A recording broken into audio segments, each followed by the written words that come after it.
Good morning. I'm sitting in my car here, waiting for a football match to start. One of the junior shepherds is playing in Ballinrobe. Absolute fabulous morning in Mayo. But there's been something kind of bothering me a tiny bit as I'm scrolling through various social medias, and then it kind of came to a head there on Friday night when I saw a lovely couple who had set up a food business, announcing that they were closing the business, and the replies were, as you'd imagine, very kind and sympathetic, but there was a lot of surprise in some of the answers. Comments like, can you not keep going and just give it a little bit more, and oh, I'm really shocked to hear this. And so I just think it'd be useful maybe just to come on here and give people a sense of how challenging it is if you're a small food producer. Now, I'd say this is exactly the same if you're a small retailer producing any sort of thing. If you're a small business and you're working in this climate at the moment, as we all know, when we go home and look at our electricity bills and our grocery bills, costs have skyrocketed. But just to kind of give you a context of numbers, say you're a small producer, whether you're producing sheep's yogurt or jars of jam or cereal bars, and let's just do some sort of back of the number type calculation. So and again, I know everybody will be different and all the rest of it, but it possibly will give you a sense. So let's just say you're earning, you're taking profit of €1 per bar per jar of jam, and that would be reasonable enough. So €1 per item, and let's just say you're either paying somebody or you're hoping to get a modest salary of 25,000 out of the business, which wouldn't at the moment pay a mortgage. But anyway, let's just, again, for back of the envelope type numbers.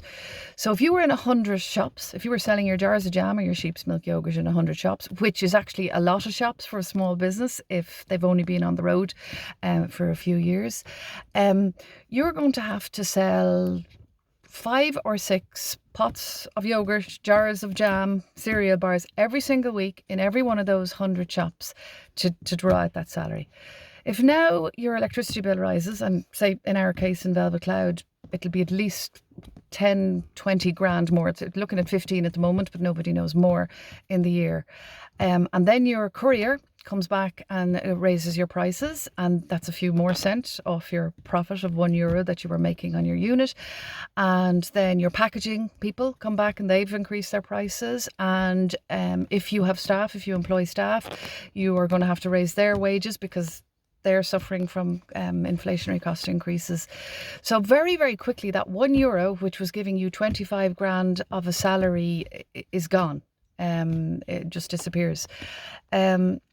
And if you're trying to grow your business and you're trying to invest in a machine to make yourself more profitable or more efficient, you don't have any spare cash to either cover those increased costs, or you don't have any spare cash to make yourself more efficient. And no matter what anybody tells you, banks and lending institutions are not lending to small businesses, and they certainly haven't been in the last few years, and they definitely won't be now in a situation of uncertainty. So you can see very quickly how somebody taking a modest 25 grand to survive out of a small food producer won't be able to survive. They won't be able to go home and pay their increased electricity bills, their increased grocery bills, their mortgage or their rent, and will possibly and probably have to make a decision to close.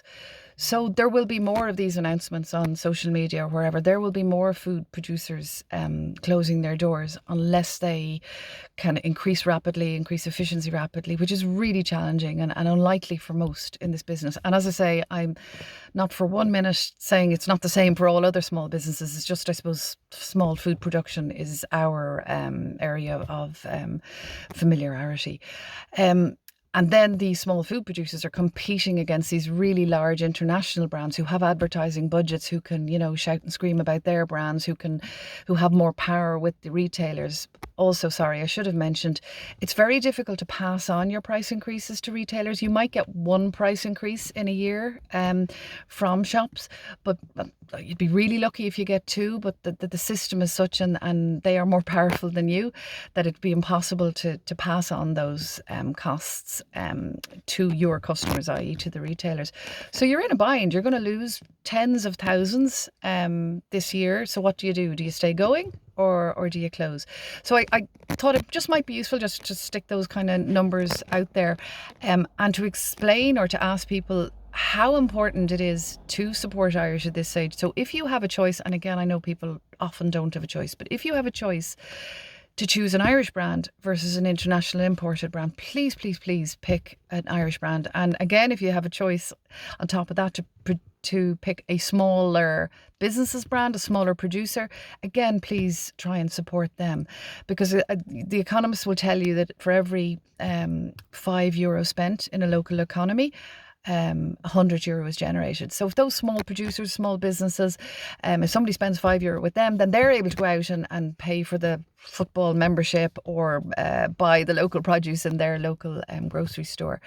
So just look, maybe food for thought. And again, very conscious, there's a lot more people in a lot worse positions, but we will see more businesses, local businesses, going out of businesses because just people can't sustain that, and they can't go anywhere else to borrow funding to tide them through however long this will last. So on that somber note, it's a lovely day, so I hope you get a chance, if you're off on this Sunday, to get out and enjoy the weather. Thank you for listening to me drone on for a while.